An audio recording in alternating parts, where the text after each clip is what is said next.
పరిశుద్ధుడా, ప్రేమ కలిగిన మా తండ్రి, నీకు వందనాలు. ఈ గాస్పెల్ ప్రేయర్స్ ద్వారా నీ సందులో యాచించుటకును, మొరపెట్టుకుంటకును, కన్నీటితో నీ పాదములు తడుపుటకును, పరిశుద్ధ ఆత్మదేవాన్ని సహాయం పొందుకుంటకును, నీ బలమైనటువంటి ఆత్మకార్యాలు మా జీవితంలో చూచుటకును, మేము అనుభవించుటకును, పాప క్షమాపణ పొందుకుంటకును, శాపము నుండి నాయన, చీకటి నుండి, రోగము నుండి విడుదల, స్వస్థత పొందుకుంటకును నాయన, ఈ గాస్పెల్ ప్రేయర్స్ ద్వారా నీ ఘనమైన కార్యాలు ఈ ప్రాంత వరుస చవిచూచుటకు నాయన ఏర్పాటు చేయబడిన ఈ ప్రార్థన కేంద్రంలో దీవించి నాయన, ఈ స్థలంలో ప్రతి లక్ష్యవారం నాయన ప్రభా సాయంకాలం ఈ రీతిగా 7 నుండి 9 గంటల వరకు కలుసుకుని ప్రార్థించుకునే కృప నాయన అందరికీ దయచేయండి.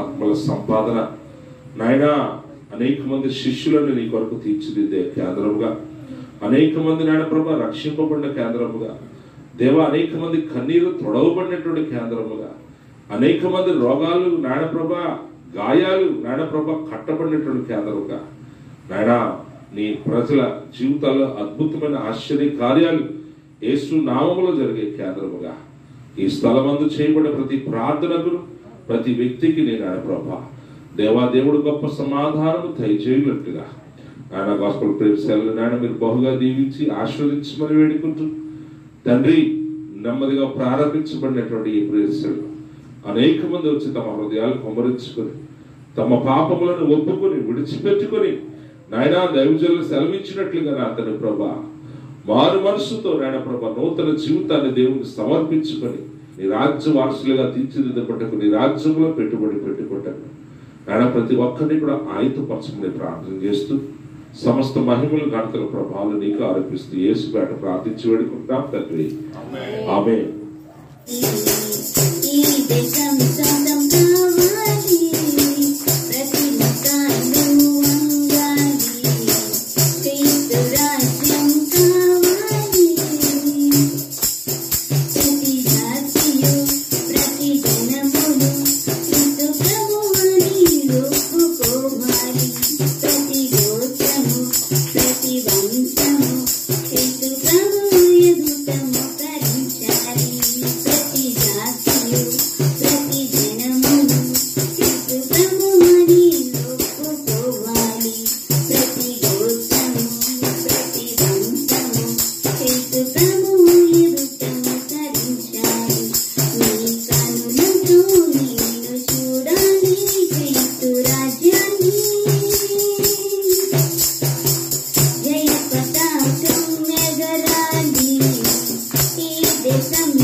మరి మనమైతే మన దేశం కొరకు ప్రత్యేకంగా భారంతో ప్రార్థన చేయాలి. అలాగే మన రాష్ట్రం కొరకు, మన విశాఖపట్నం కొరకు, మనమున్న ఈ ప్రాంతం కొరకు మనం ప్రత్యేకంగా ప్రార్థన చేయాలి. ఎందుకంటే అని ప్రాంతంలో ఉన్నటువంటి అనేక మంది ఆత్మల రక్షణ కొరకు కూడా ప్రత్యేకంగా భారం కలిగి ఇక్కడ ప్రార్థించవలసినటువంటి బాధ్యత మనకుంది. దేవుడు ఆ బాధ్యత మన మీద పెట్టి ఉన్నాడు. దాన్ని మనం నమ్మకంగా కొనసాగిద్దాం. మరి ఇందులో మరి శ్రీని గారికి, మరి అరుణ గారికి కూడా, మరి మణి గారి కుటుంబం, నాయుడు గారి కుటుంబం కూడా ఎంతగానో సహకరించాలని కూడా వారిని కూడా ప్రభు ప్రేమను బట్టి బ్రతిమలాడుకుంటూ ఉన్నాము. దేవుడి ప్రాంతంలో మిమ్మల్ని నమ్మకమైన పాత్రలుగా వాడుకోవాలని కూడా మేము అనుదిన ప్రార్థనలో జ్ఞాపకం చేసుకుంటున్నాం. మరి సమయంలో ప్రార్థించుకుందాము. మరి అరుణ వచ్చి మనను విజ్ఞాపన ప్రార్థనలో నడిపించాలని ప్రభు పెట్టుకుంటున్నాను. అందరూ కూడా తల్లి వచ్చి ప్రార్థనలు ఏకీపిద్దాం. ప్రార్థనకి మనం ఏక మనసుతో మనం కూడా కలిసి ప్రార్థిద్దాం. ఎల్లదోతలతో స్థుతింపబడుతున్న యేసు, నీ బంగారు పాదాలకు లెక్కలే స్తుతులయ్యా. స్తోత్రములు తండ్రి. పరిశుద్ధుడా నాయన, నా రక్షణ కారణభూతుడా, నీ కృతజ్ఞతాస్తుతులు స్తోత్రములు తండ్రి. ఏమిచ్చి నీ రుణము తీర్చగలనయ్యా. ఇదిగో నా తండ్రి, నా శరీరము ప్రాణము తండ్రి, నా సర్వస్వముని పాదాల దగ్గర పెడుచున్నానయ్యా. నాయన ఇదిగో నన్ను అంగీకరించిన దేవానికి వందనాలు స్తోత్రములు తండ్రి. నీ కృపను బట్టి నీకు వేలాత వందనాలు స్తుతులు స్తోత్రములు తండ్రి. స్తుతి గానాలతో తండ్రి నిన్ను స్తుతించడానికి ఇచ్చిన అవకాశాన్ని బట్టి నీకు వందనాలు. గొప్ప తండ్రి నీకు వేలాత వందనాలు స్తుతులు స్తోత్రములు తండ్రి. నాయన నీకు వేలాత వందనాలు చెల్లించుకుంటున్నాను రాజా. నాయన ప్రభు పరిశుద్ధుడా యేసయ్యా నీకు వేలాత వందనాలు స్తోత్రములు తండ్రి. నాయన ఇదిగో ఇంతవరకు పాటల ద్వారా మేము పొందిన యేసయ్యా నీకు వందనాలు. ఇదిగో తండ్రి నాయన అయ్యా ఈ స్థలంలో తండ్రి నాయన నీ ఉండవని నమ్ముచున్నామయ్యా నీకు వందనాలు స్తోత్రములు. నాయన నీకు వేలాత వందనాలు యేసయ్యా నీకు వందనాలు. ఇదిగో ప్రేయర్స్ స్టార్ట్ చేసి అయ్యా ఇదిగో తండ్రి నాయన నిన్ను స్తుతించడానికి నాకు మాకు ఇచ్చిన అవకాశాన్ని బట్టి నీకు వందనాలు అయ్యా. స్తుతులు స్తోత్రములు తండ్రి. దయగల దేవానికి వందనాలు స్తోత్రములు తండ్రి. ఇదిగో నా ప్రభు నా యేసు అని నాయన స్తుతించడానికి నాయన 4 గోడల మధ్యనే కాకుండా ప్రభా నాయన అనేక మంది తండ్రి నాయన వినగలిగే చెవులను గ్రహించగల హృదయాల్ని తండ్రి బయటపరచండి అయ్యా. నాయన నీ సన్నిధిలో మోకరించి నిన్ను స్తుతించే భాగ్యాన్ని ప్రతి బిడ్డకి దయచేయండి అయ్యా. ఇదిగో విని వారిని ప్రతి ఒక్కరిని ఆస్వాదించండి, బలపరచండి, స్థిరపరచండి నాయన నీకు వందనాలు స్తోత్రములు తండ్రి. ఈ ప్రాంత వాస్తవులు తండ్రి నాయన ప్రతి కుటుంబాన్ని ఐక్యపరచండి నాయన నీకు వందనాలు స్తోత్రములు. ఏ కుటుంబంలో తండ్రి నాయన ఇరుకులు సమస్యలు అయా నేను ఇబ్బందులు తండ్రి నాయన అయా విడుదల దయచేయండి అయ్యా నీకు వందనాలు స్తోత్రములు తండ్రి. ప్రతి మనిషి నాయన నీ తట్టు చూసి తండ్రి నాయన నిన్ను స్తుతించడానికి తండ్రి గొప్ప అవకాశం దయచేయమని అడుగుతున్నాను ప్రభా. ప్రతి మోకాలు నీ సన్నిధిలో వంగి తండ్రి నాయన పరలోక రాజ్యం వైపు చూడటం సహాయం దయచేయండి ప్రభు నీకు వందనాలు నాయన. ఇదిగో నీకు వేలాత వందనాలు స్తుతులు స్తోత్రములు తండ్రి. ప్రతి కుటుంబం ఏరియాలో ఉన్న ప్రతి కుటుంబాన్ని ఆరిస్తూ బలపరచండి, స్థిరపరచండి నీ రెక్కల కింద తండ్రి నాయన అయా దాయమని అడుగుతున్నాను అయ్యా నీకు వందనాలు స్తోత్రములు తండ్రి. అయా ప్రతి మనిషిని తండ్రి నాయన అయా రక్షణ లేని వారు ప్రతి ఒక్కరిని తండ్రి రక్షించండి అయ్యా నీకు వందనాలు స్తోత్రములు. అయా నీ గాయపడిన రక్తంతో అనారోగ్యంతో ఉన్న ప్రతి ఒక్కరిని స్వస్థపరచండి అయ్యా నీకు వందనాలు స్తోత్రములు తండ్రి. అయా అవసరంలో ఉన్న ప్రతి బిడ్డకి తండ్రి మీ తల్లిగా తండ్రిగా ఉండి అయా కొరత లేకుండా సహాయం దయచేయండి ప్రభా. అయ్యా నీకు వేలాత వందనాలు చెల్లించుకుంటున్నాను ప్రభు నీకు వందనాలు స్తోత్రములు. ఇదిగో నాయన నా భారతదేశాన్ని జ్ఞాపకం చేసుకోండి అయ్యా నీకు వేలాత వందనాలు స్తోత్రములు తండ్రి. నేను అనేక సమస్యలతో అయా కొట్టుమిట్టాడుతున్న తండ్రి నేను దేశంలో తండ్రి అయా అనేక అవసరాలతో తండ్రి నేను ఇబ్బందులు పడుతున్న ప్రజలు అయా నీ కృపలో భద్రపరచండి నాయన నీకు వందనాలు. మా రాష్ట్రం వెళ్తున్న తండ్రి నాయన ఆయా నాయకత్వాన్ని దీవించండి, ఆస్వాదించండి ప్రభు నీకు వందనాలు. ఇదిగో నేను రాబోయే ఉగ్రతలో తండ్రి నాయన అయా ఎవరు సిక్కుకోకుండా ప్రభానైనా అయా నన్ను ఇదిగో తండ్రి నాయన ప్రతి ఒక్కరిని తండ్రి నన్ను రెక్కలని నీళ్ళలో దాయమని అడుగుతున్నా అయ్యా నీకు వందనాలు స్తోత్రములు. అయా నీ కృపలో భద్రపరచండి వేస్తే నీకు వందనాలు స్తోత్రములు తండ్రి. ఇదిగో తండ్రి నాయన అయ్యా మా దేశం పట్ల నీ కృప ఉంచండి నాయన.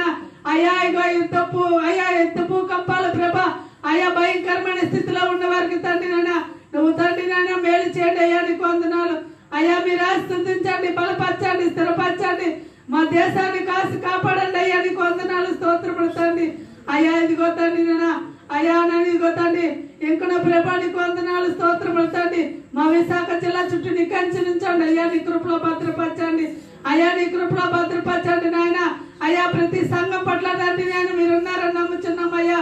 అయ్యా చేసిన ప్రార్థనలో ప్రతి ప్రార్థనలో వినండి ప్రభా నీకు వందనాలు అంగీకరించండి అయ్యా.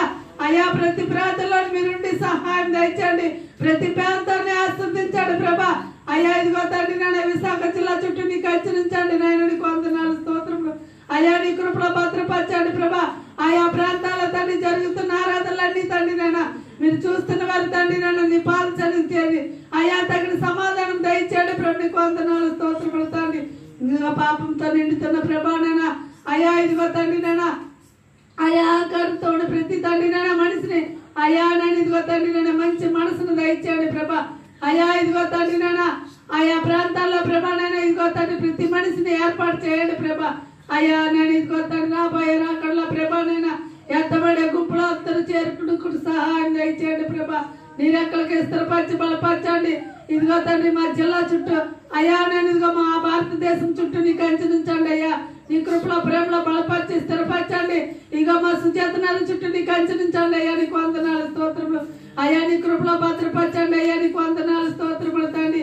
అయ్యా ప్రతి కుటుంబాన్ని నీ రెక్కల కింద బలపరిచి స్థిరపరచండి అయ్యా. ప్రతి మోకాలు నీ సన్నిధిలో వంగి అయ్యా పరలోక ప్రతి బిడ్డ చేరుకున్నట్టుకు తండ్రి తగిన అయ్యా రక్షణ దయచేయమని అడుగుతున్నాను అయ్యా. నీకు వందనాలు స్తోత్రములు. అయ్యా ఇదిగో తండ్రి నాయన ఈ రోజు అయితే ప్రభా ఇగో ప్రేయర్సాలు స్టార్ట్ చేసి ఉన్నారు ప్రభా. దైవజనుల కుటుంబం చుట్టూ నీ కంచె నుంచండి. ఇంకా నూతన ఆత్మలు అనేక ఆత్మలు వచ్చి నేను స్తుతించే భాగ్యాన్ని దయచేయండి ప్రభా. నీ కృపలో భద్రపరచండి నాయన. నీకు వందనాలు స్తోత్రములు.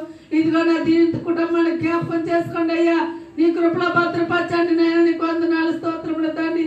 నా భర్త చుట్టూ నా బిడ్డల చుట్టూ నా బిడ్డలకు ఇచ్చిన భాగస్వాములకు ఇచ్చిన బిడ్డ చుట్టూ నీ కంచె నుంచండి. ఎల్లవేళ నిన్ను స్తుతించే భాగ్యాన్ని నాకు మాకు దయచేసిన దాన్ని బట్టి నీకు వందనాలు. నా తల్లిదండ్రులు జ్ఞాపకం చేసుకోండి అయ్యా. రక్షణ లేని వారు ప్రతి ఒక్కరికి రక్షణ దయచేస్తానని దేవుడివి. ఇదిగో నా రక్త సంబంధాలు జ్ఞాపకం చేసుకోండి అయ్యా. నీకు వందనాలు అయ్యా. మారు మనసుని దయచేయమని అడుగుతున్నాడు అయ్యా. నీకు వందనాలు స్తోత్రములు తండ్రి. నీ కృపా కాపదలను అనుగ్రహించి రెక్కలకి స్థిరపరిచి బలపరచమని ఇదిగో దీనిరాలు మరువని సమాధానం దయచేయమని ఈ చిన్న ప్రార్థన నీ పాసం చేర్చుకోమని యేసే పరిశుద్ధ నామమున అడిగి వేడుకొని బతుకులు ఆడుకుంటున్నా తండ్రి. ఆమేన్. దేవునికి స్తోత్రం కలుగును గాక. హల్లెలూయా హల్లెలూయా. అలాగే కృష్ణ నిద్ర వచ్చి చక్కని పాట పాడి దేవుని మహిమపరుస్తారు. నామముల కన్న పైనామము యేసుని నామము ఎన్ని తరములకైన కనపరచగలిగినది యేసు నామము. నామముల కన్న పైనామము యేసుని నామము ఎన్ని తరములకైన కనపరచగలిగినది యేసు నామము. యేసు నామము జయం జయము సకల శక్తి లయం లయము. యేసు నామము జయం జయము సకల శక్తి లయం లయము. హల్లెలూయా హోసన్న హల్లెలూయా హల్లెలూయా ఆమేన్. హల్లెలూయా హోసన్న హల్లెలూయా హల్లెలూయా ఆమేన్.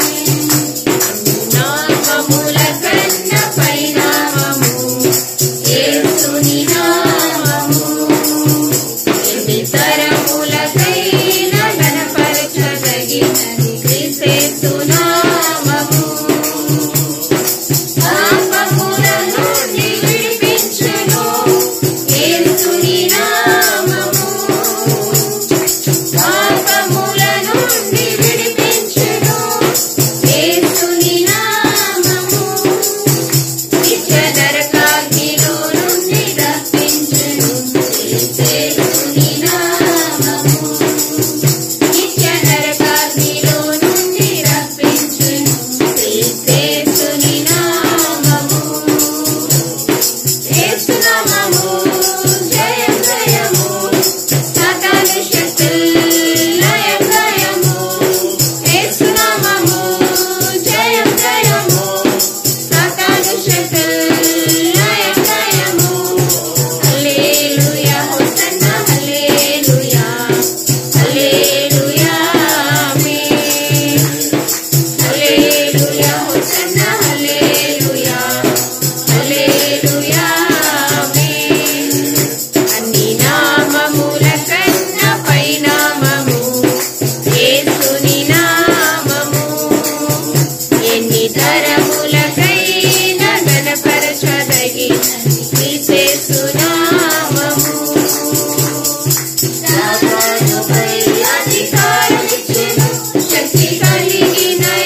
శ్రీను వచ్చి మన ప్రార్థనలో నడిపిస్తారు.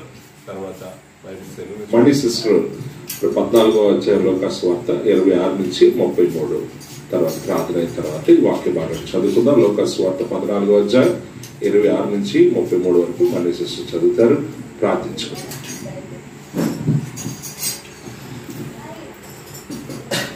మన స్వీపే ప్రార్థించు, ఒత్తిగానే ప్రార్థించు. పరిశుద్ధుడు మా తల్లి, మా మమతుల జీవాధిపతుల తల్లి, నీ పరిశుద్ధులకు వాళ్ళతో వందనం చెల్లిస్తాం ప్రభా. నాయన ఆదియు అంతము నీవే ఉన్నావు తండ్రి. సృష్టికర్త, సృష్టిని తయారు చేసిన వాడు నీవే గనక ప్రభా. ఇదిగో నాయన ప్రభా, ఈ సాయంత్రం సమయంలో ప్రభా నాకు మాకు ఈ సమయాన్ని దయచేసినందుకు మరొకసారి లెక్కలేని కోట్ల వందనాలు చెల్లిస్తున్న ప్రభానికి వందనాలు. అయా మా గిరిప్రసాద్ గారి వాళ్ళ గ్రామస్తులందరినీ ప్రభా దీవించండి, ఆశ్రయించండి ప్రభా. అయా మా చుట్టుపక్కల ఉన్న గిరిప్రసాద్ గారు 102 కార్మిక నగర్ సుజాత నగర్ కాలనీస్ అందరినీ, అతి ముఖ్యంగా మాకు ఎదురుగంట ఉన్న ప్రభా అనేక మంది నివాసంలో ఉన్న ప్రభావ ప్రతి ఒక్క గృహాన్ని, ప్రతి ఒక్క ఆత్మతో ప్రభాని మీరు మాట్లాడుతున్న ప్రభానికి వందనాలు. నాయన ప్రభా, గడిచిన కాలం నుంచి ఇంతవరకు సజీవ లెక్కలో నన్ను మమ్మల్ని అందరినీ కాచి కాపాడినందుకు మరొకసారి లెక్కలేదు కోట్ల వందనాలు చెల్లిస్తున్న ప్రభా. మా చుట్టుపక్కల అనేక మంది అనుజనులు ఉన్నారు ప్రభా. నాయన మీ చేతులైతే ప్రభా మాకు ఇచ్చే రక్షణ ప్రభా అందరికీ కల్పించమని ప్రభానికి వందనాలు. మా కాలనీలో అనేక మంది నన్ను ప్రభా అనారోగ్యంగా ఉన్నారు ప్రభా. అనేక మంది విధవరాలు ఉన్నారు ప్రభా. అనేక మంది ఇబ్బందులు, అనేక సమస్యల్లో ఉన్నారు ప్రభా. వాళ్ళందరినీ దీవించండి, ఆశ్రయించండి ప్రభా. ఆయా ప్రభా అనారోగ్యం ఉన్న వాళ్ళు ముట్టి స్వస్థపరిచి నాయన ప్రభా విధవరాల పట్ల రాజవాడి దేవుడి కనుక సమస్తం నాయన ప్రభావాల పట్ల నీ కార్యం జరిగించి నాయన ప్రభావాలు కుటుంబాలందరినీ ప్రభు జ్ఞాపకం చేసుకోండి. ఆయా ప్రభా అనేక మంది మా కోసం ప్రార్థన చేశారు, అందరూ దీవించండి, ఆశ్రయించండి. అనేక మంది మమ్మల్ని ప్రార్థన వస్తువులు అడిగి ప్రభావాలు అందరూ వస్తూ తెచ్చుకొని అడుగుతున్న ప్రభానికి పొందినారు. ఇదిగో మా చుట్టుపక్కల పనులందరినీ జ్ఞాపకం చేసుకోండి. ఏ చిత్తనైతే ఒక తరుణం వాళ్ళందరికీ మరొకసారి దయచేయమని అడుగుతున్న ప్రభానికి పొందినారు. ఇదిగో మా పాస్టర్ గారు, మా పాస్టర్ గారు రక్షకులందరినీ జ్ఞాపకం చేసుకోండి. మాకు ఇచ్చిన ఈ సమయంలో పట్ల ప్రభావ మరొకసారి లెక్కలేని కోట్లు వందనాలు చెల్లిస్తున్న ప్రభానికి పొందినారు. ఇదిగో ఆయన కూడి వచ్చిన పిల్లల్ని జ్ఞాపకం చేసుకోండి. మీ చేతి మీదే ప్రతి ఒక్క దినము, ప్రతి ఒక్క వారం మనిషికండి ప్రభా. అయ్యా ప్రభా అనేక ఆత్మీయ ప్రభావ ఇక్కడ తీసుకొచ్చి పెరుగుతుండగా ఈ ప్రదేశాలు అంతటా ప్రభా నీ కాపుదలని సన్నిధిని ప్రసంత దావులతో కాపుదలు ఇచ్చమని ప్రభా మీ చేతులైతే బాగా అభివృద్ధి చేయడం సహాయం దయచేయమని అడుగుతున్న ప్రభానికి వందనాలు. దానికి నిమిత్తం నాయన ప్రభా మేము ఏ పని చేయాలని, అయ్యా మేము ఏం చేయాలని నీ చిత్తానుసారంగా మమ్మల్ని నడిపించమని ప్రభా ఇంకా నీ సేవలో మమ్మల్ని వాడుకోమని ఇచ్చిన ప్రభానికి వందనాలు. నాకు ఇచ్చిన కుటుంబాన్ని పెట్టి, నాకు ఇచ్చిన భార్యని, నాకు ఇచ్చిన మన సొంతాన్ని పెట్టి మరొకసారి లెక్కలేని కోట్లు వందనాలు చెల్లిస్తున్న ప్రభా. అయ్యా మీరు ఇచ్చింది ఏమైనా ఉన్నదంటే, నాకు ఉన్నది ఏమైనా ఉన్నదంటే ప్రభా నా దగ్గర ఏమైందో ప్రభా సమస్తం నీవు ఇచ్చింది కనుక సమస్తం నీ పాదసరలు పెట్టి నీకు అప్పచెప్పుకున్నాను ప్రభానికి. అయ్యా ముందున్న అవసరములన్నీ ప్రభా సమస్తం నీకు అప్పచెప్పుకున్నాను ప్రభా. అలా నీళ్ళు పాపం నన్ను ప్రభా తీర్చి నాయన ప్రభా బయటకు వచ్చి యోగతల ధన్యతలు మనం దయచేయమని. గడిచిన కాలంలో అలా తప్పుదనం చేస్తుంటే మాట ద్వారా, చెవు ద్వారా, క్రియల ద్వారా అలా చేస్తుంటే అయితే క్షమించండి ప్రభానికి వందనాలు. ఇదిగో ఆయన ప్రభు సమీక్షించినందుకు మరొకసారి లెక్కలేదు కోట్లు వందనాలు చెల్లిస్తూ మీ చిత్తమైతే ప్రభావాన్ని నేను మరో తరుణం అందరికీ దయచేయమంటూ ఈ చిన్న ప్రార్థనని పాఠం చేసుకోండి. ఏ శ్రమ తండ్రి. దేవునికి స్తోత్రం. మరి వాక్య భాగం చదువుకుందాం. లూకాసు వార్త 14వ అధ్యాయము 26వ వచనం నుంచి ఆఖరి వరకు చదువుకుందాం. బహు జనసమూహములు ఆయనతో కూడా వెలుచున్నప్పుడు ఆయన వారి తట్టు తిరిగి, ఎవడైనను నా యొద్దకు వచ్చి తన తండ్రిని, తల్లిని, భార్యను, పిల్లలను, అన్నదమ్ములను, అక్క చెల్లెండ్లను, తన ప్రాణమును సహా ద్వేషించుకుంటే వాడు నా శిష్యుడు కానేరడు. మరియు ఎవడైనను తన సిలువను మోసుకొని నన్ను వెంబడింపని ఎడల వాడు నా శిష్యుడు కానేరడు. మీలో ఎవడైనా ఒక గోపురము కట్టింపగోరిని ఎడల దానిని కొనసాగించుటకు కావలసినది తన యొద్ద ఉన్నదో లేదో అని కూర్చుండి తగులుపడి మొదట లెక్క చూచుకొనడా? చూచుకొనని ఎడల అతడు దాని పునాది వేసి ఒకవేళ దానిని కొనసాగింపలేకపోయినందున చూచివారందరూ ఈ మనుషుడు కట్ట మొదలుపెట్టుని గాని కొనసాగింపలేకపోయినని అతని చూచి ఎగతాళి చేయసాగుదురు. మరియు ఏ రాజైనను మరి ఒక రాజుతో యుద్ధము చేయబోనప్పుడు తన మీదకి 20,000 మందితో వచ్చిన వారిని 10,000 మందితో ఎదిరింప శక్తి తనకు కలదో లేదో అని కూర్చుండి మొదట ఆలోచింపడా? శక్తి లేని ఎడల అతడు ఇంకనూ దూరముగా ఉన్నప్పుడే రాయబారము పంపి సమాధానము చేసుకొని చూచును కదా. ఆ ప్రకారమే మీలో తనకు కలిగినంతయు విడిచి పెట్టిన వాడు నా శిష్యుడు కానేరుడు. ఉప్పు మంచిదే గాని ఉప్పు నిస్సారమైతే దేని వలన దానికి క్షారము కలుగును? అది భూమికైనను ఎరువుకైనను పనికిరాదు గనుక దానిని బయట పారవేయుదురు.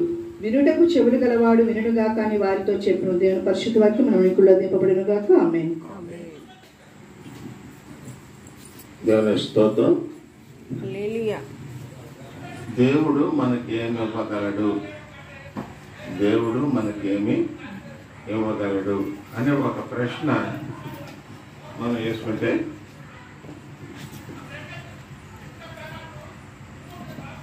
ఆయన ఇవ్వలేనటువంటిది ఏది కూడా లేదు. సమస్తము ఆయన ద్వారా సృష్టింపబడుతుంది కనుక సమస్తమును అనుగ్రహించేవాడు ఆయన. యేసు ప్రభు తన శిష్యులతో ఉన్నప్పుడు వారు ఒక ప్రశ్న వేస్తున్నారు యేసుక్రీస్తుకి. మేము సమస్తము విడిచిపెట్టి నిన్ను వెంబడించుతామని ఆయనతో చెప్పసాగి. మేము సమస్తము విడిచిపెట్టి నిన్ను వెంబడించమని ఆయనతో చెప్పసాగి. కనుక ప్రేమ మాట ఈ మాట చెప్పినప్పుడు ఆయన ఒక మంచి రిప్లై ఇస్తున్నాడు. లూకాసు సువార్త 14వ అధ్యాయము 26వ వచనంలో చక్కగా మనం చూస్తున్నాం. ఎవడైనాను నా యొద్దకు వచ్చి తన తండ్రిని, తల్లిని, భార్యను, పిల్లలను, అన్నదమ్ములను, అక్క చెల్లెండ్లను, తన ప్రాణము సహా ద్వేషించుకుంటే వాడు నా శిష్యుడు కానే. కనుక సమస్తాన్ని విడిచిపెట్టి నా దగ్గరకు వచ్చారు అని అంటున్నారు, కానీ ఇది మీరు ఆచరిస్తున్నారా లేదా అనేది చూసుకోండి. మనం దేవుని ఎంతగానో ప్రేమిస్తాం. దేవుని వల్ల మనం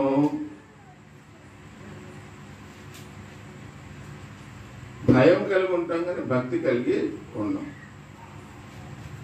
కానీ దేవుడు ఏమంటున్నాడంటే భయము భక్తి రెండు కూడా ఉండాలి. ఏమో అందులో భయము జ్ఞానం నాకు మూలము అన్నాడు. అయితే ప్రేమగా దేవుని సేవలో శిష్యుల్ని పిలుచుకొని మీరు సర్వలోకానికి వెళ్ళి సర్వ సృష్టికి సువార్తను ప్రకటించండి అని ఆజ్ఞ ఇచ్చారు. ఈ 12 మంది శిష్యులైతే వారు యేసుక్రీస్తు చెప్పినట్లే వారి తల్లిదండ్రులు వదిలిపెట్టేశారు, వారి కుటుంబాలను వదిలిపెట్టేశారు, అన్నింటినీ వదిలిపెట్టేసి మరి యేసుక్రీస్తు వెంబడి సేవలో ముందుకు కొనసాగారన్న సంగతి మనందరికీ తెలుసు.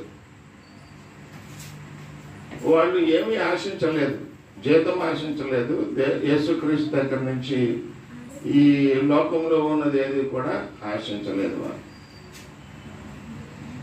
అయితే మీలో తనకు కలిగినదంతయు విడిచిపెట్టిన వాడు నా శిష్యుడు, పెట్టని వాడు నా శిష్యుడు కానేరడు అన్నాడు.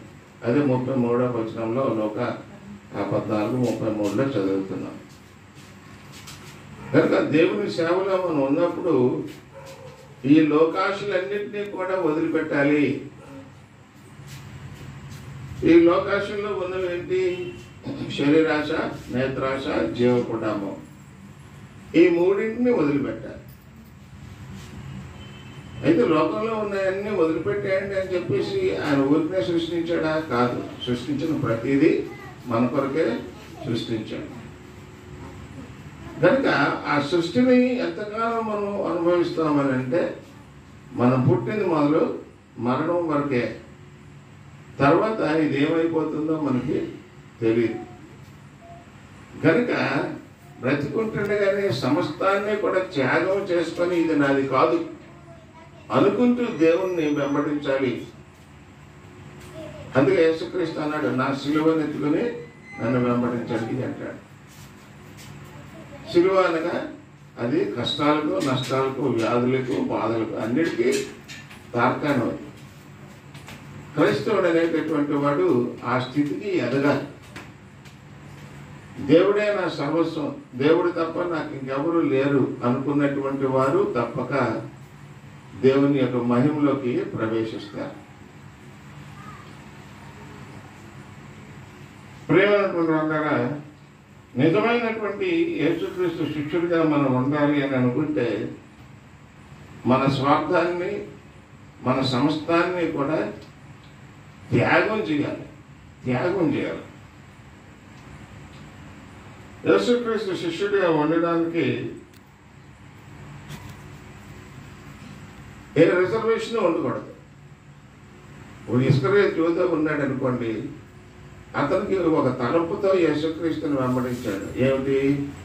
ఆయన రాజుగా ఇశ్రాయేలుకి వస్తే రోమల నుంచి మాకు విముక్తి కలుగుతుంది అన్న ఉద్దేశంతో యేసుక్రీస్తుకు వచ్చినటువంటి ఆ యొక్క పలుకుబడి, ఆ వెనకాల వస్తున్న జనాలన్నింటినీ చూసి అతను ఎలాగైనా యేసుక్రీస్తును రాజుగా అవుతాడు అని నమ్ముకొని యేసుక్రీస్తుని వెంబడించాడు.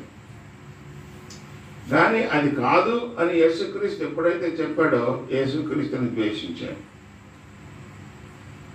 అలాగే మనం కూడా యేసుక్రీస్తు శిష్యులుగా పిలువబడిన ప్రతి వాడు కూడా యేసుక్రీస్తు శిష్యుడే. బాప్టిజం తీసుకున్న ప్రతి ఒక్కడు కూడా యేసుక్రీస్తు శిష్యులే. వారు వేరు వీరు వేరు అనే ప్రసక్తి అక్కడ లేదన్నమాట. కనుక క్రీస్తు శిష్యులుగా ఉండాలి అని అనుకున్నప్పుడు సమస్తాన్ని త్యాగం చేసి ఎంత కష్టమైన, నష్టమైన, వ్యాధైన, బాధైన ఆయన యొక్క విశ్వాసంలో మనం ఎదగాలి. మన విశ్వాసాన్ని ఇతరులకు ప్రకటన చేయాలి. ఈ రెండు దేవుడు లేదా యేసుక్రీస్తు మన దగ్గర నుంచి ఆశిస్తున్నాడు. దేవునికి స్తోత్రం. మరి ఈ రోజు నుంచి ఇలాగా మరి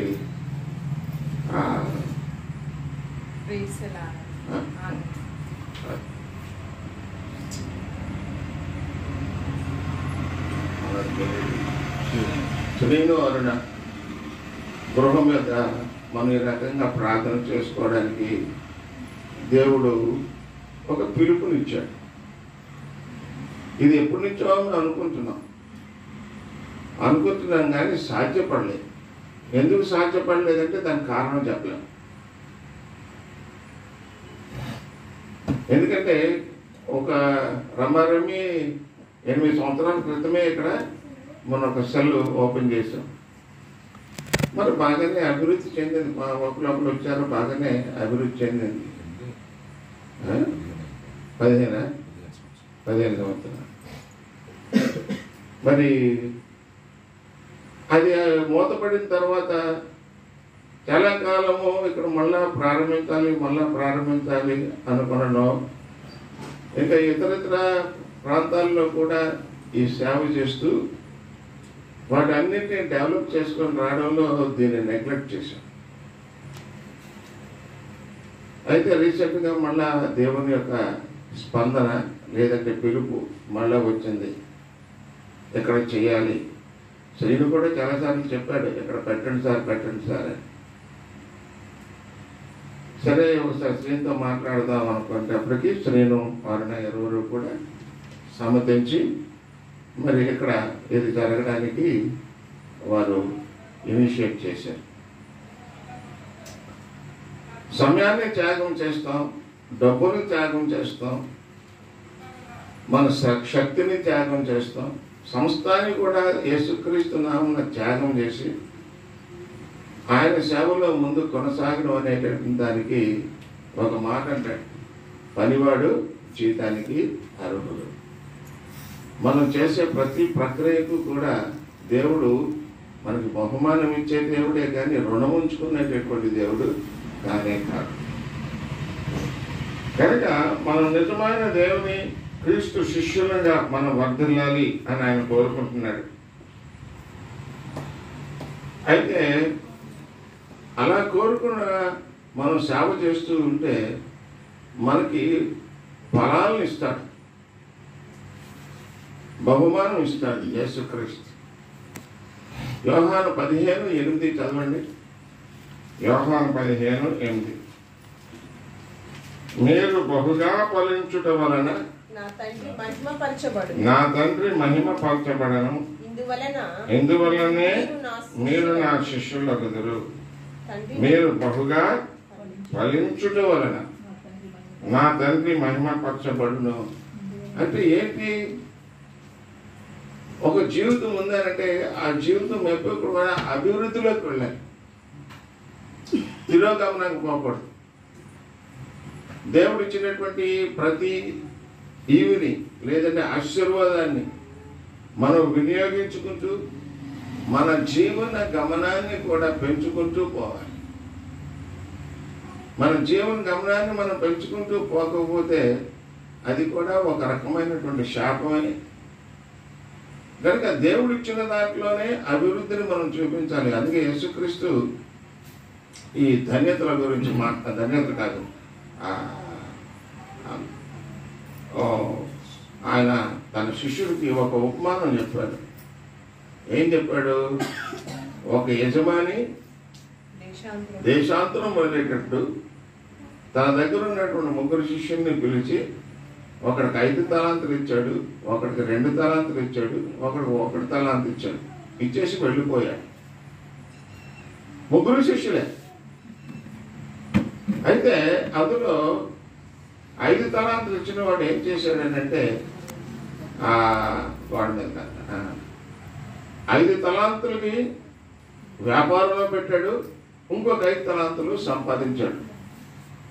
అలాగే 2 తలాంతుల వాడు 4 తలాంతులను చేశాడు. దాన్ని 1 తలాంతు ఇచ్చినటువంటి వాడు ఏమయ్యాడు? అవి కుట్టని దానిపైన అదే దానికి ఆహారం అలా ఉంది, దాని మీద మనం కాన్సన్ట్రేట్ చేయకూడదు.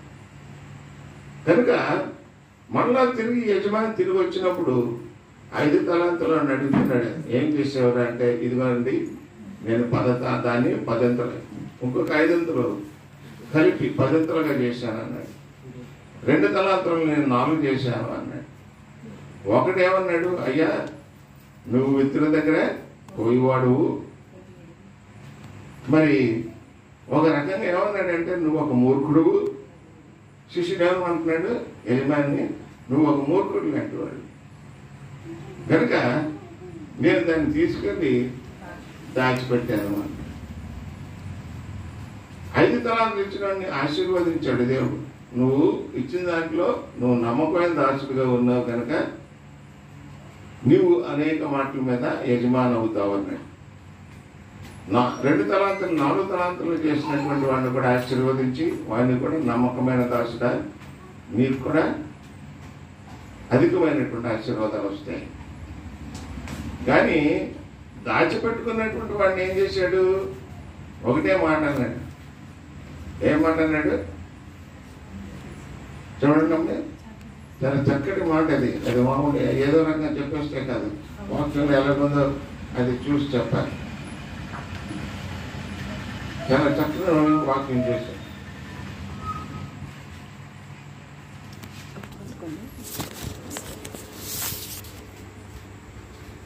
హల్లెలూయా. వీరి యొద్ద నుండి ఆ మీనా తీసివేసి 10 దీనాల గలవారిని చూడని. దానికి ముందు ఒక మాట అంటాడు చూడండి అమ్మా. దాని ముందు చెడ్డదాసుడా, నీ నోటి మాటను బట్టి నీకు తీర్పు తీర్చుదును.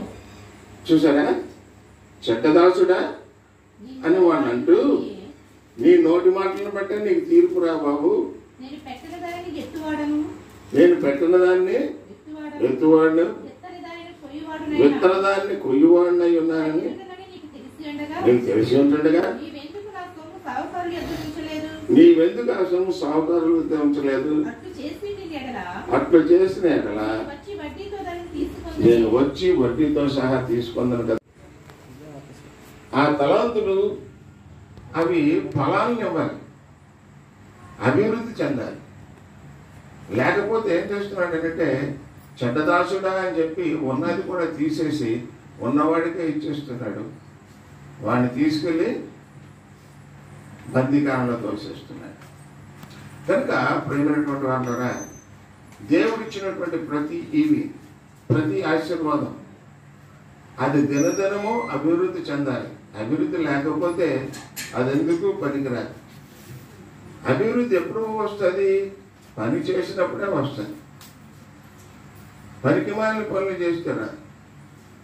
కనుక ఇక్కడ ఏమంటున్నాడంటే చూడండి, 15:16 అంటున్నాడు. యోహాను 15:16 మీరు వెళ్ళి ఫలించుటకును మీ ఫలము నిరచియుండుటకును నేను మిమ్మల్ని ఏర్పరచుకొని నియమించుకుని. హల్లెలూయా.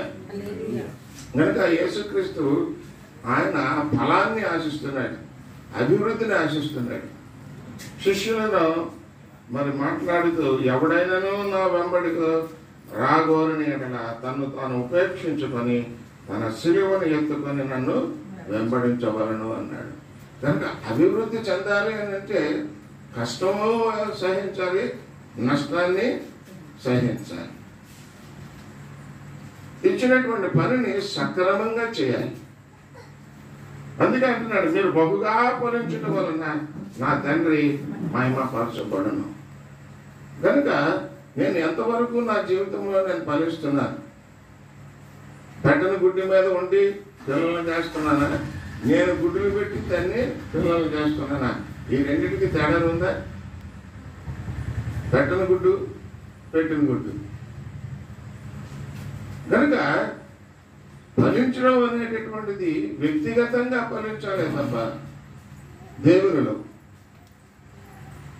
ఎక్కడో ఏదో చేస్తున్నాము అనేటటువంటి భావం మనకి ఎప్పుడు ఉండకూడదు. నా వరకు నేను దేవుని సేవలో ఏ విధంగా ఫలిస్తున్నాను, నా వరకు నేను నా దేవుడికి ఎంత నమ్మకంగా నేను ఉండగలుగుతున్నాను అనేది మనం ఒక ప్రశ్న మనం వేసుకోవాలి. మీరు బహుగా ఫలించడం వలన నా తండ్రి మహిమపరచబడును, ఇటువలనే మీరు నా శిష్యులు అవుదురు. కనుక ఫలించడం వలన ఇతరులకు అది సాక్ష్యం అవుతుంది. అరే ఏంటి, దేవుని నమ్ముకున్న తర్వాత వీరు మాట మారిపోయింది, వీరు చూపు మారిపోయింది, వీరు చేతలు మారిపోయాయి, వీరు ఉన్న స్థితి పాత స్థితి ఏ విధంగా ఉంది, ఇప్పుడు స్థితి ఏ విధంగా ఉంది, దీనికి మూలం ఏమిటి అని ప్రతి ఒక్కరూ ఆలోచన చేస్తారు. కనుక మన అభివృద్ధి కూడా ఒక రకంగా చెప్పాలంటే క్రీస్తుకు సాక్షిగానే ఉంటుంది, క్రీస్తుకు సాక్షిగానే ఉంటుంది. మీరు బహుగా ఫలించడం వలన నా తండ్రి మహిమపరచబడును, ఇటువలనే మీరు నా శిష్యులగుదురు. ఆ 16వ వచనం దగ్గరికి వచ్చేటప్పటికి చదవడమ్మా. ఆ 16వ వచనం యోహాను సువార్త 15. మీరు నా పేరున తండ్రిని ఏమి అడుగుదురో అది ఆయన మీకు అనుగ్రహించినట్లు మీరు వెళ్ళి ఫలించుటకును మీ ఫలం నిలిచిండుటకును నేను మిమ్మల్ని ఏర్పరచుకొని నియమించితిని. దేవుని స్తోత్రం. మనం క్రైస్తవులుగా మారామని అంటే మనంతటా మనం మారలేదని. దేవుడు పిలుచుకున్నవాడే క్రైస్తవుడిగా మారుతాడు. ఎవడు పడతాడు క్రైస్తవుడిగా మారడానికి అవకాశం లేదు. ఎందుకంటే ఇది ఒక సిద్ధాంతంతో, ఒక అభివృద్ధితో ముడిపడి ఉన్నటువంటి మతం. ఈ అభివృద్ధి, దేవుని యొక్క ఆశీర్వాదం రెండూ మనకు ఉండాలి అని అంటే ఆయన పిలుపు మనకి ఉండాలి. అందుకే అపోస్తలుడైన పౌలు అంటాడు, మీరు పిలువబడిన వారును ఏర్పాటు చేసుకోబడిన రాజులైన యాజక వంశము అంటాడు, రాజులైన యాజక వంశము అంటాడు. కనుక క్రైస్తవులు తక్కువ కాదు, మనం తక్కువ చేసుకోవాల్సిన అవసరం లేదు. దేవుడు మనతో ఉన్నాడు, నేను దేవునితో ఉన్నాను, కనుక నాకు భయం లేదు. అందుకే దావీదు చాలా చక్కటి కీర్తన రాశాడు, యెహోవా నా కాపరి, నాకు ఏమి కలుగదు, ఖచ్చితంగా చోట్లను ఆయన నన్ను పరులు చేయుచున్నాడు. చూసారండి, యెహోవా ఎప్పుడైతే మనలో ఉంటాడో సమస్తము కూడా ఆయనే చూసుకుంటాడు. ఆయన్ని మనం ఖచ్చితంగా సరి అయిన స్థితిలో మనం ఆయన భద్రపరచుకోవాలి. మన హృదయంలో క్రీస్తుని భద్రపరచుకోవాలంటే ఆయన బోధించిన నీతి యావత్తును కూడా మనం అనుసరించి జీవించడం మొదలుపెట్టాలి. నీతిని అనుసరించి మనం నడుచుకోకపోతే అవినీతిలో పడిపోతాం. అవినీతిలో పడిపోయినప్పుడు దేవుడు మనల్ని విడిచిపెట్టి వెళ్ళిపోతాడు. కనుక దేవుడు మనల్ని విడిచిపెట్టి వెళ్లకుండా మనం ఎప్పుడూ కూడా జాగ్రత్త పడాలి. అందుకే అక్కడ చూడండి, మీరు వెళ్ళి ఫలించుటకును మీ ఫలము నిలిచి ఉండుటకును నేను మిమ్మల్ని ఏర్పరచుకొని నియమించుకొని. మీరు వెళ్ళి ఫలించాలి, మీ ఫలము నిలిచి ఉండాలి. మీ ఫలం ఎలా ఉండాలండి? నిలిచి ఉండాలి. ఏదో చేసేసారనుకుంటా అవుతుంది. దాని ఫలితము ముందుకి ఆశీర్వాదకరంగా దినదిన అభివృద్ధి చెందేదిగా ఉండాలి.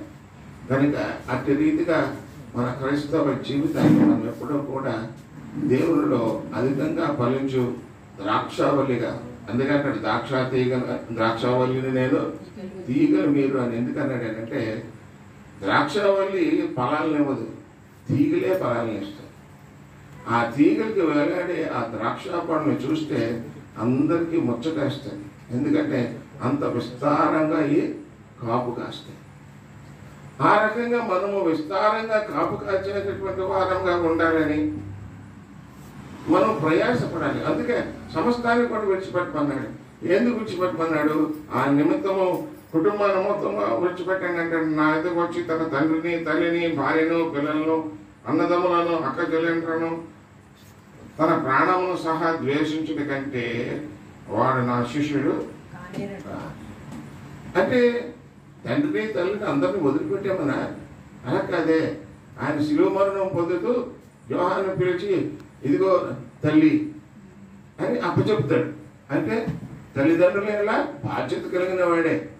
కానీ అలాగని చెప్పి ఆ తల్లి గురించే ఇంటి దగ్గర ఉండిపోయాడా? లేదు, చేయాల్సిన పనులన్నీ కూడా చేసుకునే వెళ్తున్నాడు. కనుక ఇక్కడ ఈ వాక్యానికి మనం అన్యదా భావించకూడదు. వదిలిపెట్టండి అని అంటే వదిలిపెట్టమని కాదు. వదిలిపెడితే మన శాపం. కుటుంబ పరంగా కూడా మనం ఆశీర్వాదింపబడాలి. పిల్లలు ఆశీర్వాదింపబడాలి, భార్య ఆశీర్వాదింపబడాలి, భర్త ఆశీర్వాదింపబడాలి. దినదిన అభివృద్ధి అనేది వారికి ఉండాలి. కానీ ఈ లోకాశుల్లో మీరు పడిపోవద్దు అంటాడు. ఈ లోకాశులన్నీ కూడా మరి శాశ్వతమైనటివి కావు, అశాశ్వతమైనటువంటివి. ఈ లోకాశులు, నాకు బంగారం కావాలి, భూములు కావాలి, ఇల్లు కావాలి, బిల్డింగ్లు కావాలి, కోటలు కావాలి, ఇలాగా ఈ కొంత అభివృద్ధిలోకి వచ్చేటప్పటికి ఇంకా పైకి వెళ్ళిపోవాలి, ఇంకా పైకి వెళ్ళిపోవాలి అని చెప్పి ఈ లోకంలో ఉన్న వాటిని ఆశించి చాలా మంది అనేక రకాలుగా తప్పుడు మార్గాన్ని పోతూ ఉంటారు. తప్పుడు మార్గాన్ని మనం పోకూడదు. వ్యాపారం చేయడం తప్పు కాదు, వ్యాపారంలో మోసం చేయడం తప్పు. న్యాయంగా మనం సంపాదించుకొని న్యాయంగా మనం జీవితం అంతా కూడా క్రిస్టియన్ల భయభక్తులతో ముందు కొనసాగుతూ అభివృద్ధి చెందుతూ ఆయన మహిమార్థమై మనం జీవించినప్పుడు దేవుడు మనల్ని వదిలిపెట్టడు. చూడండి, మత్తయి సువార్త 19వ అధ్యాయము 21వ వచనాన్ని చదవండి. మత్తయి సువార్త 19వ అధ్యాయము 21వ వచనం. అందుకు యేసు పరిపూర్ణుడగుటకు నీవు కోరిన ఎడల పోయి నీ ఆస్తిని అమ్మి పేదలకేమో, అప్పుడు పరలోకమందు నీకు ధనం కలుగును. ఇక్కడేంటి? ఒక ధనవంతుడు యేసుక్రీస్తు దగ్గరకు వచ్చాడు. నేను పరలోక స్వాస్థ్యం పొందడానికి ఏం చేయాలి అంటే, ఆజ్ఞలన్నింటినీ అనుసరించిన ఆయన అన్నాడు. నేను అన్ని ఆజ్ఞలను అనుసరించి నడుచుకుంటున్నానయ్యా. సరే, అలాగైతే నీలో ఒక డ్రాబ్యాక్ ఉంది.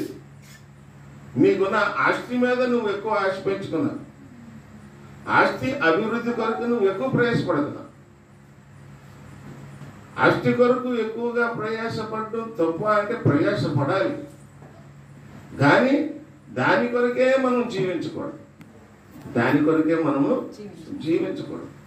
కనుక ఇతను యేసుక్రీస్తు దగ్గరకు వచ్చి నేనేం చేయాలి అంటే, నీ ఆస్తి అంతటిని అమ్మేసి పేదలకు ఇచ్చేసినా అన్నాడు. అంటే తన మనస్సును ఆయన గ్రహించాడు కనుక ఆ మాట అన్నాడు. ఆ మాట అనగానే అతను వెళ్ళిపోయాడు. తిరిగి యేసుక్రీస్తు సమాధానం అతను చెప్పలేదు. మనం అలా ఉండకూడదన్న విషయమై ఈ వాక్యం ఇక్కడ రాయబడి ఉంది. సంస్థానం కావాలి, ఇదిగో ఈ దేవుని సేవలో నేను ఇది చేస్తాను, అది చేస్తాను. ఎలా చేస్తావు? డబ్బులు ఉంటేనే కదా చేస్తావు, డబ్బులు లేకపోతే ఎలా చేస్తావు? కనుక నీ సొంత డబ్బును దేవుని సేవలో వాడడానికి నువ్వు వెనకంజ వేయకూడదు. అది ఎంతైనా అవ్వచ్చు. నేను ఆ రకంగా వ్యవహరించాను కాబట్టి ఈనాడు ఒక 5 పరిశుద్ధ దేవాలయంలో స్థిరంగా నడపగలుగుతున్నాం. దేవాలయాలు కట్టగలిగాం. ఎవరు ఇచ్చారు మనకు డబ్బులు? దేవుడే. దేవుడు ఇచ్చింది తిరిగి దేవుడికి ఇస్తున్నాం. అలాగైతే దేవుడు వదిలేసాడా నన్ను? అదే సాక్షి నేను ఎక్కడని చెప్తాను. అందరూ అన్నారు, ఈడొచ్చి ఏడు ఈ గుడ్లు కట్ట అంటున్నాను, డబ్బు అంతా తగలేస్తున్నాడు. తగలేయడం కాదు, దేవుడు తిరిగి నన్ను ఆశీర్వదించాడు. నేను అనుకున్న దానికన్నా ఎక్కువ ఇస్తున్నాడు కానీ తక్కువ ఇవ్వటం. కనుక ప్రేమైన వాళ్ళగా నువ్వు వెళ్ళి నీ ఆస్తిని అంతటినీ అమ్మేసి నువ్వు నన్ను వెంబడించు అన్న మాటకి కారణం ఏంటంటే ఈ ధనం మీద, ఇందాక మనం అనుకున్నాం కదా, ఈ భూమి మీద మనకేంటి? నేత్రాశ, శరీరాశ, జీవపు డమ్మం. ఈ జీవపు డమ్మము చాలా ఘోరమైనటువంటిది. చూసా, ప్రతిదీ నాకు కావాలి అనుకునేటటువంటి మానసిక స్థితి కలిగి ఉంటాయి. అలాగే శరీరాశ, నేత్రాశ, కనబడే ప్రతిదీ కూడా నాకు కావాలి అనుకునేటటువంటి ఆశను అది మేల్కొల్పుతూ ఉంటుంది. కనుక వీటన్నిటినీ కూడా త్యాగం చేయాలి. త్యాగం చేసి తను తాను ఏం చేసుకోమన్నాడు? తను తాను ఉపేక్షించుకోవాలి అన్నాడు. ఉపేక్షించడం అంటే ఏంటి? అన్నిటినీ వదిలిపెట్టేటటువంటి మనస్తత్వం కలిగి ఉండాలి. ఇది నాది కాదు అని అనుకుంటే ఏది నాది కాదు. కనుక దేవుడు ఇచ్చింది దేవుడు. దేవుని సేవలో మనం వర్ధిల్లాలి. ప్రేమైన వాళ్ళగా పరిపూర్ణకు నీవు కోరిన ఎడల పోయి నీ ఆస్తిని ఆమె పేదలకేమో, అప్పుడు పరలోకమందు నీకు ధనము కలుగును. కనుక ఈ లోకంలో ఉన్న ధనధాన్యాల గురించి మనం ప్రయాసపడే కన్నా పరలోకంలో దేవుడు మనకి ఇచ్చేటటువంటి ఆ గొప్ప ఆస్తి కొరకు మనము సిద్ధపడాలి అనేటటువంటిది యేసుక్రీస్తు యొక్క మరి సువార్త, పరలోక స్వాస్థ్యం. ఎందుకంటే నీ జీవితం శాశ్వతం కాదు. మొట్టమొదటి కానీ ఒకటే మాట, నీ జీవితం శాశ్వతం కాదు. పుట్టిన ప్రతి వాడు ఎత్తక తప్పడు. మరి ఏంటి? నువ్వు సంపాదించినంత ఏమైపోతుంది? పాపం చేసి, అబద్ధాలని, అది చేసి, ఇది చేసి, నా ధనాన్ని, నా బంగారాన్ని, నా ఇంటిని అన్నింటినీ కూడా నేను పెంచుకొని పోతున్నాను. కానీ ఒకరోజు నేను చచ్చిపోతాను. అప్పుడు ఇదంతా ఏమవుతుంది? అది ఎవరికి చెందుతుందో కూడా నాకు తెలియదు. ఇంకా అది నా పిల్లలకైనా చెందొచ్చు, ఎవరికైనా చెందొచ్చు, ఎవరైనా దోచుకోవచ్చు. కానీ పరలోకంలో నువ్వు ఆస్తిని సంపాదించుకుంటే అక్కడ ఏముండవని అన్నాడు?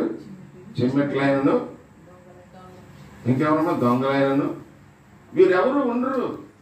అది ఎక్కడికి పోదు. నీ కొరకు ఏర్పాటు చేయబడినటువంటి ఆస్తి నీ కొరకే ఉంటుంది. అక్కడ ఏడుపైనను, రోదనైనను, బాధ అయినను, కష్టమైనను ఏది కూడా ఉండదు. నువ్వు అక్కడికి వచ్చి నువ్వు ప్రయాసపడి సంపాదించుకోవాలన్నటువంటి భారం కూడా నీ మీద ఉండదు. సమస్తము నేనే ఇంటి నేను చూసుకుంటాను అని చెప్పుతున్నటువంటి మాట మనం చూడాలి.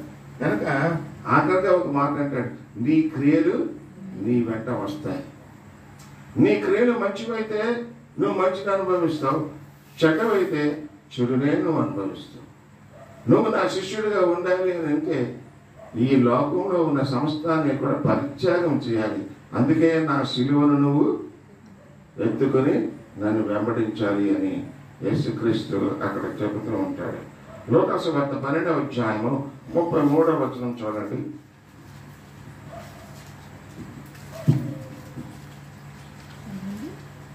లూకా 12:33. మీకు కలిగిన వాటిని అన్ని ధర్మము చేయుడి, పాతగిలని సంచులను పరలోకమందు అక్షయమైన ధర్మం సంపాదించుకొనుడి. అక్కడికి దొంగ రాడు, చిమ్మెట కొట్టదు. మీ ధనం ఎక్కడ నుండునో అక్కడనే మీ హృదయం ఉండును. హల్లెలూయా. పరలోక స్వాస్థ్యం లేదా పరలోకంలో నా కొరకు ఆస్తిని నేను సంపాదించుకుంటే ఏమంటున్నాడంటే అక్కడ, మీ కలిగిన వాటిని అమ్మి ధర్మం చేయాలి, పాతగిరి సంచులను పరలోకమందు అక్షయమైన ధనమును సంపాది.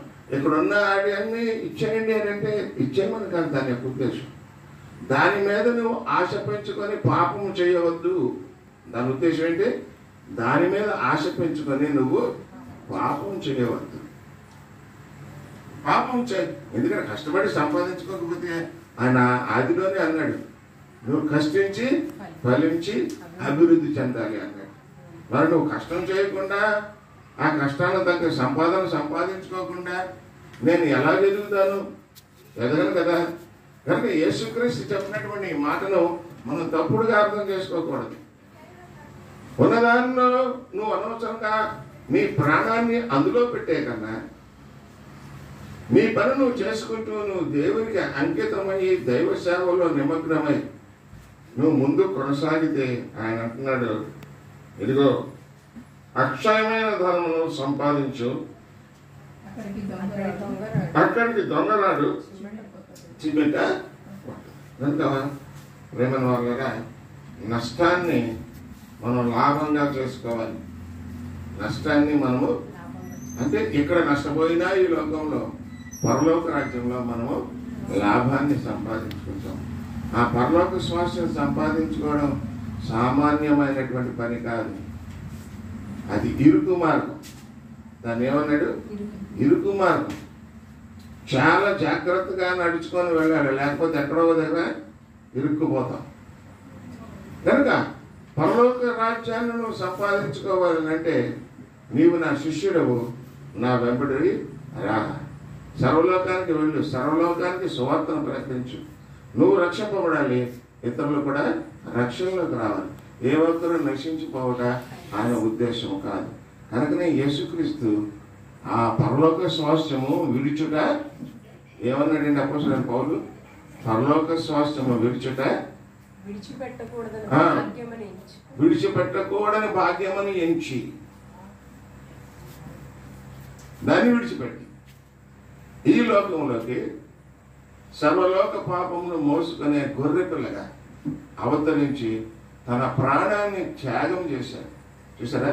తన ప్రాణాన్ని ప్రేమించేవాడు నిత్య జీవాన్ని పొందలేడు. ప్రాణాన్ని సైతం త్యాగం చేశాడు. అక్కడ మన వాక్యంలో చదివితే గెత్సేమనే తోటలోనూ పేతురు కవుకుని తిరగబడి వచ్చినటువంటి వారి మీద కత్తి దూస్తాడు. ఒక చెవి దేవతే అప్పుడు మందలిస్తాడు పేతుర్ని. ఆ చెవిని తీసి అలా అతికించుస్తాడు మళ్ళా యేసుక్రీస్తు. కానీ పేతురుతో అంటాడు, నువ్వు ఏమిటయ్యా నన్ను కాపాడగలిగింది? నేను కోరుకుంటే కొన్ని వేల మంది దూత సైన్యములు వచ్చి వీళ్ళందరినీ కూడా సర్వనాశనం చేసేయగలరు. ఆ శక్తి నాలో ఉంది, కానీ అందుకు నేను రాలేదు. నా ప్రాణమును అనగా నా రక్తము, రక్తమే ప్రాణం కనుక నా రక్తమును మీ కొరకు కాచి ఈ బాధలన్నీ సహించి ఆ రక్తములో ప్రతి పాపి యొక్క పాపమును కూడా కడిగివేసి నశించిపోతున్న మిమ్మల్ని తిరిగి పరలోక స్వాస్థ్యం ఇవ్వడానికే నేను వచ్చాను. కనుక ఎందరు నా యందు విశ్వాసం ఉంచి నా సిలువను ఎత్తుకొని నన్ను వెంబడిస్తారో వారికి ఏమి ఇస్తానంటున్నాడు? పరలోక స్వాస్థ్యంలో వాడబారనటువంటి ఆస్తిని అక్కడ ప్రతి ఒక్కరికి ఇస్తానని తెలియజేస్తున్నాడు. కనుక యేసుక్రీస్తు శిష్యులుగా పిలువబడినటువంటి మనం, పిలుపు లేకుండా రాలేదు, పిలువబడినటువంటి మనం, ఆయన మనల్ని ఏర్పాటు చేసుకుంటున్నాడు. వెళ్ళండి మీరు సర్వలోకానికి సువార్త ప్రకటించండి అని. అది ప్రకటించకపోతే నీ పిలుపు వ్యర్థమైపోతుంది. అది ప్రకటించకపోతే మన పిలుపు వ్యర్థమైపోతుంది. కనుక వ్యర్థం కాక అది ఫలించినట్లు, నూరింతలుగా ఫలించినట్లు మన జీవితకాలం అంతట్లోనూ కూడా మనం దేవుని అందరి విశ్వాసముతో అణిగిమెనిగి ఆయన వాక్యానుసారంగా జీవించట మనము అలవర్చుకోవాలి. దేవుడు మిమ్మల్ని అందరినీ దీవించుగాక. పలికిన ఈ మాటలు మన హృదయంలో నూరింతలుగా ఫలించుగాక. ఆమేన్.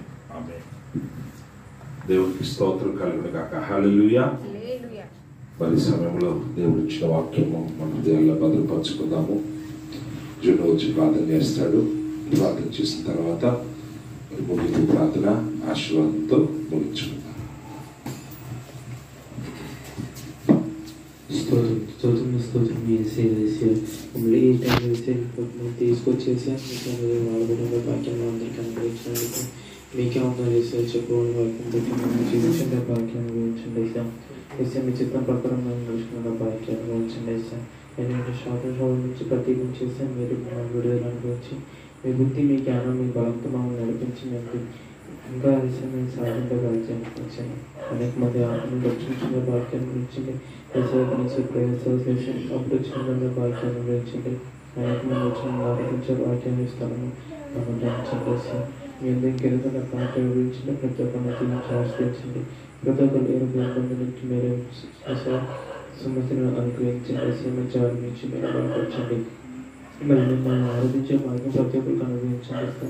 రాత్రి పిల్లటప్పుడు శ్రావణ చేరున్న వాక్యం అనుగ్రహించండి. ఈ చిన్న ప్రాణ యేసుతో వేడుకుంటున్న తండ్రి.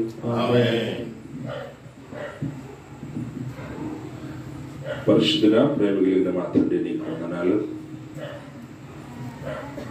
ఈ గాస్పెల్ ప్రేయర్స్ ద్వారా నీ సందులో యాచించుటకును మొరపెట్టుకుంటకును కన్నీటితో నీ పాదములు తడుపుటకును పరిశుద్ధాత్మదేవా నీ సహాయము పొందుకుంటకును నీ బలమైనటువంటి ఆత్మకార్యాలు మా జీవితంలో చూచుటకును మేము అనుభవించుటకును పాప క్షమాపణ పొందుకుంటకును శాపము నుండి నాయనా చీకటి నుండి రోగము నుండి విడుదల స్వస్థత పొందుకుంటకును నాయనా ఈ గాస్పెల్ ప్రేయర్స్ ద్వారా నీ ఘనమైన కార్యాలు ఈ ప్రాంత వారు చవి చూచుటకు నాయన ఏర్పాటు చేయబడిన ఈ ప్రార్థన కేంద్రంలో దీవించి నాయన ఈ స్థలంలో ప్రతి లక్షవారం నాయన ప్రభా సాయంకాలం ఈ రీతిగా 7 నుండి 9 గంటల వరకు కలుసుకుని ప్రార్థించుకునే కృప నాయన అందరికీ దయచేయండి. ఆత్మల సంపాదన నాయన అనేక మంది శిష్యులను నీ కొరకు తీర్చిదిద్దే కేంద్రముగా, అనేక మంది నాయన ప్రభా రక్షింపబడిన కేంద్రముగా, దేవా అనేక మంది కన్నీరు తొడవబడినటువంటి కేంద్రముగా, అనేక మంది రోగాలు నాయన ప్రభా గాయాలు నాయన ప్రభా కట్టబడినటువంటి కేంద్రముగా నాయన నీ ప్రజల జీవితాల్లో అద్భుతమైన ఆశ్చర్య కార్యాలు యేసు నామములో జరిగే కేంద్రముగా ఈ స్థలమందు చేయబడిన ప్రతి ప్రార్థనకు ప్రతి వ్యక్తికి నేను ఆయన ప్రభా దేవాదేవుడు గొప్ప సమాధానము దయచేయునట్లుగా ఆయన గాస్పెల్ ప్రేయర్స్ నాయన మీరు బహుగా దీవించి ఆశీర్వదించమని వేడుకుంటూ తండ్రి నెమ్మదిగా ప్రారంభించబడినటువంటి ఈ ప్రేయర్స్ అనేక మంది వచ్చి తమ హృదయాలు కొమ్మరించుకొని తమ పాపములను ఒప్పుకొని విడిచిపెట్టుకొని నాయనా దైవజనులు సెలవించినట్లుగా అతని ప్రభా మారు మనసుతో నాయన ప్రభా నూతన జీవితాన్ని దేవునికి సమర్పించుకొని నాయన సమస్తమును పెట్టగా ఎంచుకుని నీ రాజ్య వారసులుగా తీర్చిదిద్దబట్టకు నీ రాజ్యంలో పెట్టుబడి పెట్టుకుంటాను నాయన ప్రతి ఒక్కరిని కూడా ఆయుధపరచుకుని ప్రార్థన చేస్తూ దేవాయక ప్రేయర్సలు ముగించుకుని మేము ఇంటికి వెళుతుండగా నీ సన్నిధి మాకు తోడుగా ఉంచమని సమస్త మహిమలు ఘనతల ప్రభావాలు నీకు ఆరోపిస్తూ యేసు పేట ప్రార్థించి వేడుకుంటాం తండ్రి. ఆమేన్.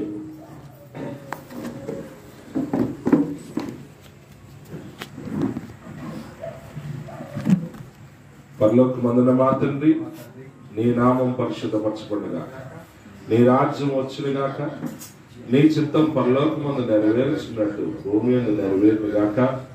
మాకు కావలసిన ఆహారం నేడు మాకు దయచేయండి. మా రుణస్థులను మేము క్షమించిన ప్రకారం వారు క్షమించు.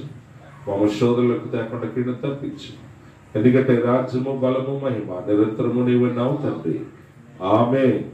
మన పరమ తండ్రి దేవుని ప్రేమ, యేసుక్రీస్తు ప్రభువారి కృప, పరిశుద్ధ ఆత్మదేవుని కన్యన సహవాసం ఈ చోట చేయబడి ప్రతి ప్రార్థనకు జవాబిచ్చు గాస్పెల్ ప్రేయర్స్గా అనేక మంది విడుదల పొందుకుంటారు, అనేక మంది రక్షణ పొందుకుంటారు. ఆయన కృపా సమాధానం ఎల్లప్పుడూ కూడా ఈ స్థలం ముందు నిలిచి ఉండి ప్రార్థించిన ప్రతి వ్యక్తి జీవితంలో బలమైన కార్యాలు చేసి మహిమ పొందుగాక. ఆమేన్. అందరికి వందనాలు. క్రైస్తవులండి. దేవుడు దీవించుగాక.